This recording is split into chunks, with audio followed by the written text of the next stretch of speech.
મહેસાણામાં ભાજપના કાર્યકરે કોંગ્રેસમાંથી તે ફોર્મ ભરશે તેવી જાહેરાત કરી। રાકેશ શાહની પત્ની રાધિકા શાહ ઉમેદવારી કરશે। પૂર્વ ડેપ્યુટી સીએમ નીતિન પટેલના નજીકના ગણાય છે રાકેશ શાહ। પાયલ યાદવ અમારી સાથે જોડાઈ ગયા છે। પાયલ, ભારતીય જનતા પાર્ટીના કાર્યકર્તા કોંગ્રેસમાંથી ફોર્મ ભરવા જઈ રહ્યા છે, શું કારણ છે એની પાછળનું?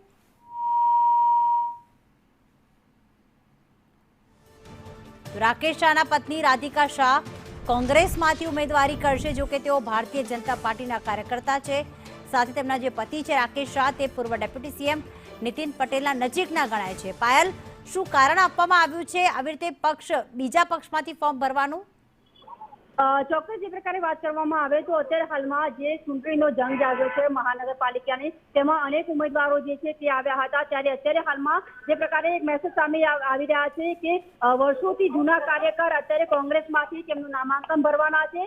રાકેશ શાહ પેપ્સી જેમની પત્ની છે રાધિકા શાહ, તેમને કોંગ્રેસે 2 નંબર વોર્ડમાંથી ટિકિટ જે આપી છે અને તેઓ આજે નામાંકન ભરવા માટે જવાના છે।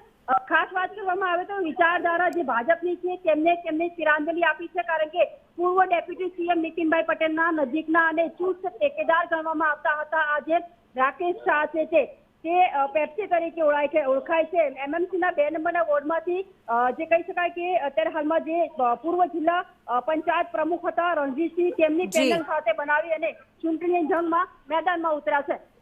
આભાર પાયલ તમામ વિગતો માટે।